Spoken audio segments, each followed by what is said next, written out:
நம் நண்பர்கள் அனைவருக்கும் இனிய வணக்கங்கள். தை மாதம்னாவே தெய்வீக மாதம்னே சொல்லலாம். முருகனுக்கே உகந்த நாள் தைப்பூசம். தை மாதம் அப்படி என்பதை நம்ம பூசா மாதம்னு அழைப்பாங்க. பூச நட்சத்திரமும் பௌர்ணமி திதியும் கூடி வரக்கூடிய இந்நாளை தான் நம்ம தைப்பூச திருவிழாவாக கொண்டாடி வருகின்றோம். இந்த தைப்பூசம் நம்ம எதற்காக கொண்டாடுகின்றோம், நம்ம எந்த நேரத்தில் இந்த பூஜையை செய்யலாம், அதற்கான நம்ம பூஜையை செய்யும் போது நமக்கு என்ன பலன் கிடைக்கும் அப்படின்றத தான் நம்ம இன்னைக்கு பதிவில் பார்க்க போகிறோம். பதிவை தொடர்ந்து கடைசி வரைக்கும் பாருங்கள். அப்போ தான் உங்களுக்கு நம்ம பூஜை வழிபடும் முறை எல்லாம் நீங்கள் முழுமையாக தெரிஞ்சுட்டு பயனடையலாம்.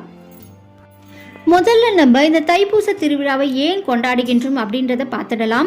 அசுரர்களை வதம் செய்வதற்காக பழனிமலையில் முருகனுக்கு பராசக்தி தேவி வேலை அளித்த இந்த நாளை தான் நம்ம தைப்பூச திருநாளாக கொண்டாடி வருகின்றோம்.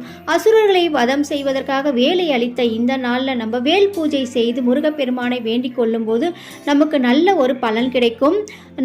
நம்ம இடத்துல இருக்கக்கூடிய அந்த தீய சக்திகள் எல்லாம் அழிந்து நமக்கு நல்ல செல்வ செழிப்பு, நல்ல ஒரு வாழ்க்கை சூழல் அமையும் அப்படின்றதே ஒரு ஐதீகம். இந்த வருடத்தில் 2024 வருடத்தில் வருகின்ற 25ஆம் தேதி வியாழக்கிழமை அன்று தைப்பூச தினமானது வருகின்றது. இதோடு பௌர்ணமி திதியும் சேர்ந்து வருவது ரொம்பவே குறிப்பிடத்தக்கது. தைப்பூசம் முருகப்பெருமானுக்கு விரதம் இருப்பது எப்படி, அதன் பலன்கள் என்ன அப்படின்றதையும் பார்த்துடலாம்.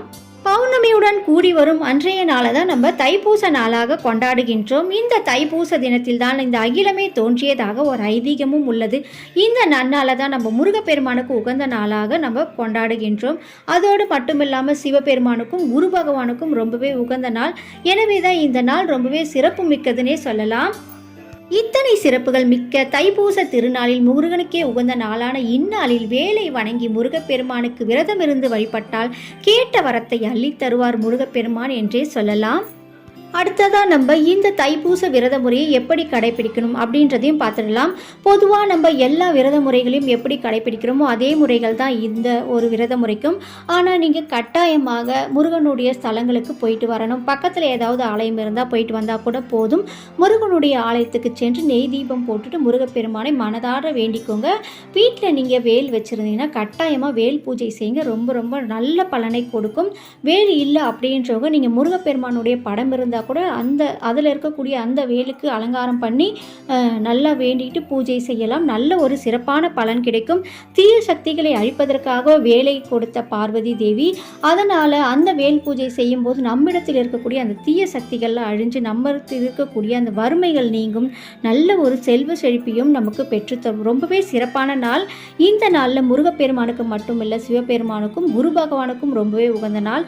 பௌர்ணமியில் பொதுவாகவே நம்ம பூஜைகள் செய்யும் போது ரெட்டிப்பு பலன் கிடைக்கும். அதுவும் இது எல்லாமே சேர்ந்து வரும்போது இந்த நாளில் நம்ம பூஜை செய்து வழிபடும் போது நமக்கு கை மேலே பலன் கிடைக்கும். அதாவது 100% நமக்கு நல்ல பலன் கிடைக்கும்னே சொல்லலாம். நீங்கள் இந்த விரத முறையை ஆரம்பிக்கிறதுக்கு முன்னாடி காலையில் எழுந்து குளிச்சுட்டு பூஜை அறையில் முருகப்பெருமானை வேண்டிக் கொள்ளுங்க. மனதார உங்கள் கோரிக்கைகளை வைத்து வேண்டிக் கொள்ளுங்க. காலையிலையும் மதியமும் நீங்கள் பால் பழம் எடுத்துக்கலாம். இரவு நீங்கள் எளிய உணவாக எடுத்துக்கலாம். இந்த முறைகளை பின்பற்றி நீங்கள் இந்த விரதத்தை கடைபிடிக்கலாம். நெய்வேத்தியமாக நீங்கள் பால் பழம், கற்கண்டு, உலர் பழங்கள், திராட்சை இந்த மாதிரி உங்களால் என்ன முடியுமோ சர்க்கரை பொங்கல், பாயாசம் இந்த மாதிரி ஏதாவது செஞ்சு நீங்கள் நெய்வேத்தியமாக படைச்சி வீட்டில் நீங்கள் கந்த சஷ்டி கவசம், கந்த புராணம் இந்த மாதிரி முருகனுடைய பாடல்கள் தெரிஞ்சால் பாடி நீங்கள் இந்த விரதத்தை முடித்து கொள்ளலாம். நீங்கள் காலையில் மட்டும் இல்லை, மாலையிலும் நீங்கள் முருகனுடைய ஆலயத்துக்கு போயிட்டு வர்றது ரொம்பவே நல்ல விஷயம். முடிஞ்சால் 2 வேளையும் போயிட்டு வாங்க, ரொம்ப நல்லது. இந்த மாதிரி செஞ்சு நீங்கள் இந்த பூஜை முறையை முடித்து கொள்ளலாம். வேல் பூஜை செய்து கண்டிப்பாக நம்ம பலன் பெறலாம். எனக்கு கந்த சஷ்டி கவசம், கந்த புராணம் இதெல்லாம் தெரியாதுங்க அப்படின்னு சொல்கிறவங்க வேலுண்டு வினையில்லை முருகா என்ற மந்திரத்தை சொன்னாவே போதும். சிவபெருமானுக்கு ஓம் நமச்சிவாய என்று சொன்னால் போதும். குரு பகவானை மனதார நினைத்து வேண்டிக் கொள்ளுங்க.